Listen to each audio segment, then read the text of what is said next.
Hello friends, जय हिंद, वंदे मातरम। Welcome back to our YouTube channel. Friends, आज एक बहुत महत्वपूर्ण विषय पर बात करने वाले हैं। सुप्रीम कोर्ट के एक वर्डिक्ट के ऊपर बात करेंगे। सुप्रीम कोर्ट ने ये वर्डिक्ट दिया है कि अब जो रिजर्व कैटेगरी के जो स्टूडेंट्स हैं, अगर वो मेरिट में आते हैं, यानी कि अगर वो मेधावी हैं और अगर वो जनरल कैटेगरी को पार करते हैं, उसकी मेरिट को पार करते हैं, तो अब उनकी काउंटिंग किस में होगी? जनरल में होगी। इन्होंने उसमें जो वर्डिक्ट जो दिया है उसके पीछे एक तर्क बताया है। उन्होंने कहा कि जो रिजर्वेशन है वो सीलिंग नहीं है, यानी कि ऊपर का जो एक होता है ना सीलिंग ग्लास, एक कंसेप्ट होता है। तो जो सीलिंग ग्लास है ना, ये वो नहीं है, बल्कि ऊपर जाने से रोकता नहीं है, बल्कि एक बेस है। यानी कि जो रिजर्वेशन है वो बेस है, एक लॉन्च पैड है जो आपको उड़ने के लिए एक बेस प्रोवाइड कराता है। तो दोनों में अब मैं आगे आपको समझाऊंगा इसमें कि ऊपर एक छत नहीं है कि आप इसके ऊपर नहीं जा सकते रिजर्वेशन, बल्कि रिजर्वेशन क्या है? एक लॉन्च पैड है जहां से आपको उड़ान भरनी है। इसके पीछे उन्होंने दो तीन तर्क दिए हैं सुप्रीम कोर्ट ने। एक तो जो मैंने बताया यही तर्क उन्होंने दिया है। दूसरा उन्होंने ये बताया है कि इससे एक जो स्टिग्मा लगा हुआ है कि अरे आप तो रिजर्वेशन कैटेगरी से सेलेक्ट होकर के आए हो, अगर अरे आप तो ये, तो उसमें क्या है कि जो मेधावी छात्र है उसे ये लगता है कि भाई मैं तो रिजर्व कैटेगरी से हूं, तो जो स्टिग्मा, जो धब्बा उसके ऊपर लगता है, एक उसको मिटाने की बात उन्होंने कही है कि एक उसको भी मिटा दिया जाएगा। और तीसरी जो बात उन्होंने ये कही है कि ज्यादा से ज्यादा लोग जो है, अगर मेधावी छात्र किस में आएंगे? जनरल में आएंगे। तो जनरल में, तो जनरल का मतलब ही क्या है? सभी के लिए। और आरक्षित किसके लिए है? जो रिजर्व कैटेगरी के लिए है। और तीसरा कारण उन्होंने बताया है कि जो पार्टिसिपेशन है वंचित वर्गों का वो बढ़ेगा। तो लगभग ये जो तीन स्टेटमेंट है उन्होंने इसके पीछे दिए हैं कि कारण उन्होंने यही बताया है कि जो अब मेरिट है वो जनरल में काउंट की जाएगी, वो लोग जो मेधावी हैं और रिजर्व कैटेगरी से आते हैं।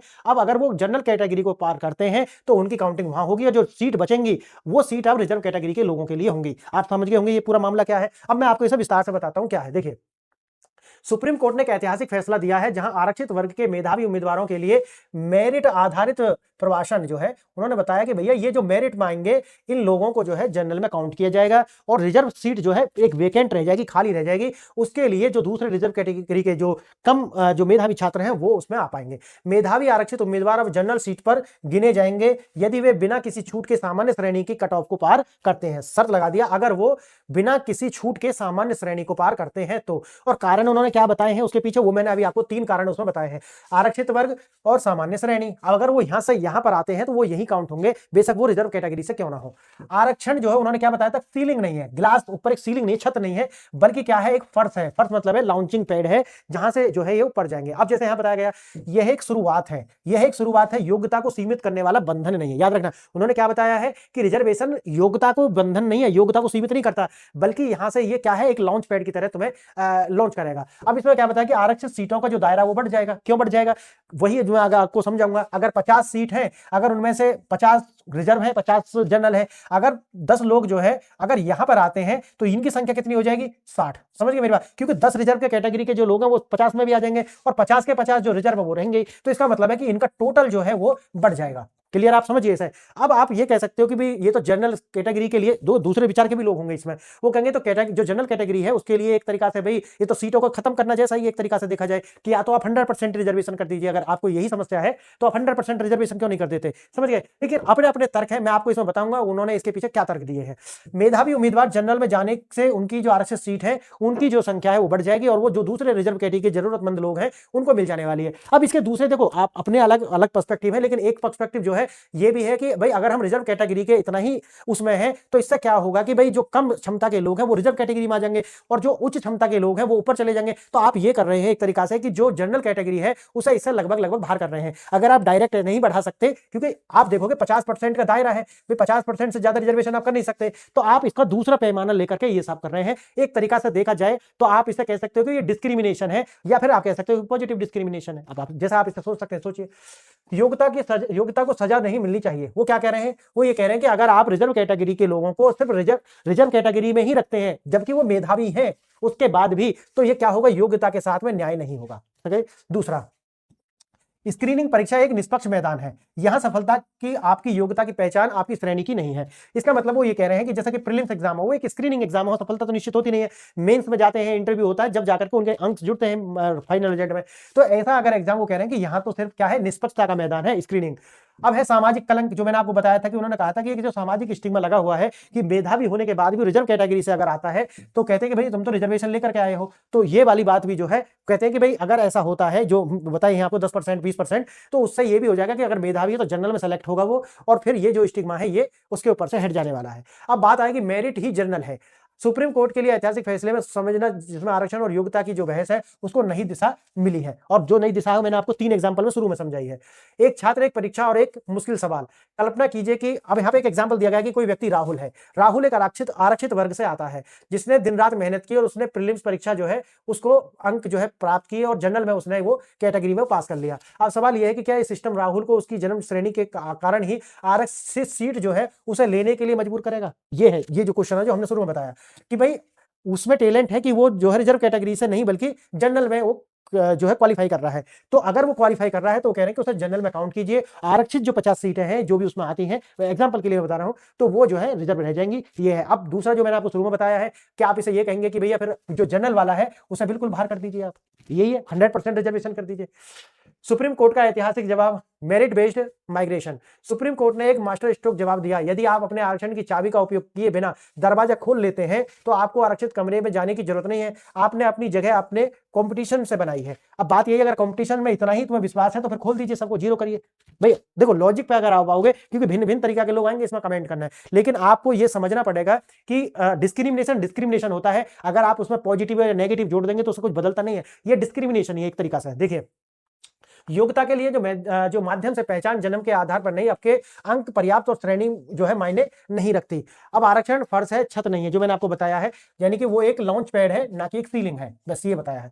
आरक्षण का सही अर्थ है एक फर्श ना कि एक छत, यानी कि छत का मतलब है कि इसके ऊपर आप नहीं जा सकते, है जैसे 50% से ऊपर आप नहीं जा सकते, कि अगर आपको होना है तो 50% में ही सेलेक्ट होना है, बाकी नीचे रह जाएंगे। इसमें क्या वो कह रहा है कि भैया तो क्या है, लॉन्च पैड है, ऊपर छूटने के लिए ऊपर कोई आपके पास आप हो सकता है भी ये हो कि ये तो एक एग्जाम्पल है ना, तो ये हो सकता है कि भाई जनरल कैटेगरी में अब क्यों, एक आंकड़ा मैंने उसमें भी दिया था कि अब आप ये नहीं कह सकते कि भाई अब एससी एसटी ओबीसी में जो है अब योग्य लोगों की कमी है, ये अब ये नहीं चलने वाला, अब ये जो थितराई नहीं चलेगी, अब योग्य लोग जो है पर्याप्त योग्य लोग अभी उनमें है। अगर ये होता है तो आप ये मानिए कि जनरल जो लोग हैं उनकी सीटों की संख्या कम हो जाने वाली है, ये आप समझ लीजिए। अब बात यही आती है कि कंपटीशन तो है ही है, क्योंकि आप ये भी देखोगे अगर कंपटीशन पे आओगे तो फिर तो जनरल बेशक वो कम है लेकिन संख्या तो उनकी ज्यादा है। अगर आप टोटल सीट में देखोगे तो गवर्नमेंट जॉब में देख लीजिए या प्राइवेट कॉर्पोरेशन वगैरह में देख लीजिए, स्पष्टीकरण है ज्यादा लोग आरक्षण की एक जो सीलिंग है उसे मानते हैं, तो इसका मतलब ये होगा कि उनकी जो पर्याप्त संख्या है वो आगे जा नहीं पाएगी। इसीलिए इन्होंने बदला कि भाई हमने ये इसलिए कर दिया है कि वो मानते हैं कि आज भी जो है इसके अंदर ऐसे लोग हैं जो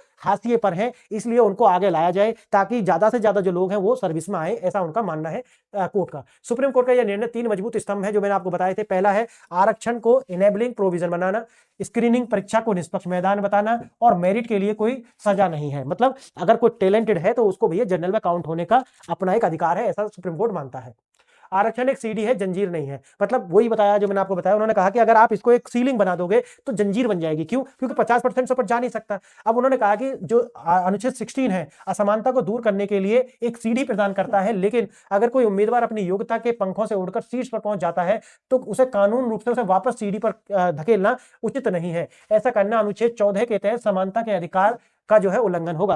अब बात तो वही है कि अगर आप रिजर्वेशन को देखो तो समानता के अधिकार का तो ये सारा उल्लंघन यही है पहले आप अपने आप में, ठीक है, लेकिन फिर भी चलो जो भी है, जब खेल का मैदान बराबर हो। स्क्रीनिंग परीक्षा जैसे प्रीलिम्स परीक्षा है, एक निष्पक्ष खेल है, पेपर एक, समय एक और दबाव भी एक होता है, ठीक है। इस मैदान पर अगर कोई जीतता है तो उसकी 5 पहचान जो है वो टॉपर के रूप में होती है, उसकी श्रेणी जो है वो मायने नहीं रखती। अब देखना, योग्यता कोई अपराध नहीं है, तो ये तो दोनों साइड लागू होगा ना। फिर अगर आपको यही लगता है, देखो लॉजिक से बात करनी पड़ेगी। आप ऐसा नहीं है कि अपनी सुविधा के अनुसार आप इमोशनल हो जाएं, अपनी सुविधा के अनुसार आप जो है फिर विक्टिम कार्ड खेलने लगे, अपनी अनुसार अपनी सुविधा के अनुसार आप जो, तो तथ्य पे तो आपको रहना पड़ेगा। अगर आप यही कहते हो योग्यता कोई अपराध नहीं है तो फिर बात तो वही आ जाएगी ना कि फिर जो अपर है उनके लिए क्या अपराध है। फिर ये अगर योग्यता की बात है तो फिर सबको हटाइए, आइए सबको मैदान में। लेकिन फिर वही बात आती है कि भाई हम तो 37 साल के हैं और हमारा क्या दोष है, तो अगर हमें रिजर्वेशन नहीं मिलेगा हम तो बाहर हो जाएंगे। तो तुमसे किसने मना की थी, समझ गए? तो ऐसा नहीं है कि आप जो, अगर आप ये देख रहे हो तो फिर तो आप ये कह रहे हो ना कि अगर कोई उच्च श्रेणी में पैदा है तो जन्म से अमीर है, आप तो ये मान के चल रहे हो ना। अगर कोई एससी में पैदा एसटी में हो रहा है तो जन्म से गरीब है, ये तो अपने आप में ही जो इलॉजिकल है, समझिए इस बात को। तो फिर आप जो है ना फिर तर्क पर रखिए, reservation is not a penalty for the merits, ठीक है। अब वही है भाई, अभी इनका क्या कह सकते हैं। एक उच्च प्रदर्शन करने वाले हाई परफॉर्मर को जबरदस्ती कोटे की सीट में फिट करना उसकी योग्यता के जो है वो डिस्क्रिमिनेशन मानता है। ये तो सारा ही के सारा डिस्क्रिमिनेशन तो है। 100 सीटों का उदाहरण जो मैंने आपको शुरू में समझा दिया कि अगर वही चीज है कि 50 सीटें हैं आरक्षित हैं, 50 सीटें जो जनरल की हैं। अब बात आती है कि आरक्षित जो 50 सीटें हैं लेकिन 10 उम्मीदवार उम्मीदवार ऐसे हैं कि जो बहुत ज्यादा योग्य हैं, वो तो जनरल में काउंट होंगे। उससे ये होगा कि जो ये 50 सीटें हैं, अगर देखी जाए तो ये 40 सीटें हो जाएंगी, और इधर ये 10 सीटें जो है वो मिलकर के कितनी हो जाएंगी, 60 सीटें हो जाएंगी। तो रिजर्व में 60 हो गई। इसका मतलब है कि अगर आप कहते हो कि रिजर्वेशन की हम लिमिट जो है वो 50% से नहीं बढ़ा सकते, तो इस प्रकार के दाव आप खेल सकते हो फिर, जो अभी आपने खेला है। ठीक है, तो क्या आरक्षण खत्म हो रहा है? नहीं, ये ऑप्टिमाइज्ड हो रहा है।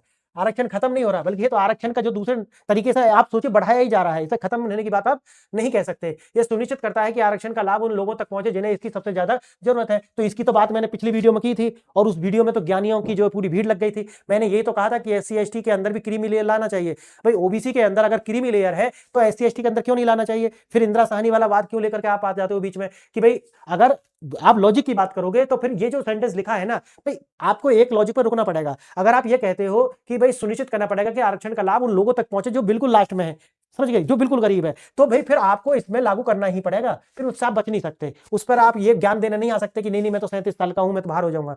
अब बात वही है कि मिथक बनना सच्चाई या अफवाहों से सावधान।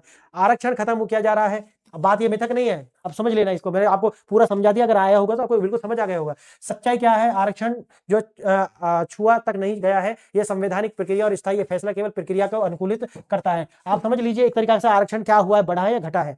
जनरल का मतलब है ओपन फॉर ऑल। अगर जनरल का मतलब यही है तो फिर रिजर्व वाला मामला क्या है? अब बात वही आएगी ना फिर। समानता का संवैधानिक विकल्प। अब समानता की तो बात कहां पे होगी? सोचिए आप, अगर ये तरीका के निर्णय है तो फिर समानता की बात वही है। यह फैसला अचानक नहीं आया है। इंदिरा साहनी का जो वाद है, जनरल सिंह का जो वाद है, उसमें एक ऐतिहासिक मामले की निरंतरता में इसको देखा जाना चाहिए। कोर्ट ने जो है दिखावटी समानता नहीं बल्कि सब्सटेंटिव इक्वलिटी की बात जो है उसको वास्तविकता दिया है, जहां पिछड़ों को आगे बढ़ाकर उनको सबके बराबर लाया जाए। अगर बात यही है कि अगर इससे सब बराबर आते, मैं इसी सेंटेंस की बात करूं तो भैया 70 साल में बराबर आ चुके होते। और बात तो यही है ना कि ये जो है आर्थिक रूप से तो दिया नहीं जा रहा, ये किससे दिया जा रहा है? ये दिया जा रहा है एट्रोसिटीज के ऊपर, कि एट्रोसिटीज हुई है। भाई आर्थिक आधार पर भी नहीं दिया जा रहा और नहीं धार्मिक आधार पर दिया जा रहा। किस आधार पर दिया जा रहा है आरक्षण? आरक्षण दिया जा रहा है एट्रोसिटीज के आधार पर, कि भैया सदियों से अत्याचार हुए हैं इसलिए ना आरक्षण दीजिए। अगर आरक्षण इसी आधार पर है तो फिर आप जो है ना SC ST के अंदर भी क्या कर सकते हैं, क्रीमी लेयर लाइए। ये तो सुप्रीम कोर्ट बोल चुका है। और जब ये होता है तो लोग फिर कहते हैं कि नहीं नहीं हमारे अधिकार जा रहे हैं। बस यही तो है मामला। जमीनी हकीकत क्या है? इस फैसले का समाज पर असर क्या होगा? एक तो वही जो मैंने आपको शुरू में 3 बताए, कलंक खत्म हो जाएगा, ठीक है।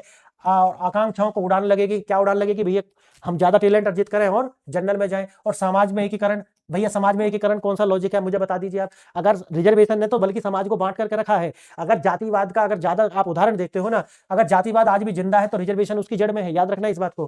क्योंकि अगर जातिवाद है तो इसीलिए है क्योंकि बार बार आपको फॉर्म में भरना पड़ता है कि आप ST से हो, ST से हो, OBC से हो। तो अगर ये सब है, अब लगेगा तो ये लोगों को, बहुतों को अच्छा लगेगा, कुछ को खराब भी लगेगा। लेकिन एक बात मैं जरूर कह रहा हूं कि अगर कोई सामान्य बुद्धि का भी व्यक्ति है ना, वो ऐसा कह नहीं सकता कि इससे जो है सामाजिक एकीकरण होगा। अच्छा शब्दों में कह सकते हो, लेकिन जमीन पे ये होता हुआ दिखेगा नहीं आपको। और अगर कोई है तो मुझे नीचे कमेंट करके बताना कि समाज में एकीकरण कैसे होगा इससे। हम कैसा भारत बनाना चाहते हैं? हम ऐसा ही भारत बनाना चाहते हैं जहां पर ऐसी राजनीति होती रहे और रिजर्वेशन से जो है वो राजनीति के लिए एक जगह बनी है और समाज में जो है लगातार बंटवारा होता हुआ दिखा है। ठीक है, एट्रोसिटीज जो लिटरेचर है वो अपने आप में एक फर्जी लिटरेचर है। उसका कोई भी अगर आप देख लो, अगर कहीं से भी आप ला करके दिखा दो, और फिर ये मत कहना कि वहां किताब में और उस किताब में नहीं। मैं कह रहा हूँ एक्सेप्शन छोड़ दीजिए। बात है वृहद रूप से, कोई भी समाज समान नहीं होता। हर समाज में तरीका की कमी होती है, लेकिन आप एक एक्सेप्शन को ला करके उसको रूल नहीं बना सकते। एक्सेप्शन नेवर रूल, समझना। तो एक्सेप्शन रूल नहीं होते। स्क्रीनिंग परीक्षा वही है जो मैंने आपको बताया है शुरू में। तो हम ऐसा ही भारत बनाना चाहते हैं जैसे आपने देखा इसमें कि हम जो है अपना कुछ नहीं छोड़ना चाहते, लेकिन दूसरे के घर में से उसको काट छांट करके दूसरे की जो वाहवाही हम लूटना चाहते हैं। ऐसा भारत हम बनाना चाहते हैं। ठीक है, बताइए आपको ये वीडियो कैसा लगा। अगर आप असहमत हैं तब भी आप इस पर कमेंट कर सकते हैं। बताइए कि आपको लेकिन लॉजिक होना चाहिए कमेंट में, ये ध्यान रखना। तो आज के लिए इतना ही। आप इस वीडियो को शेयर कीजिए और आपने वीडियो यहां तक देखी उसके लिए धन्यवाद।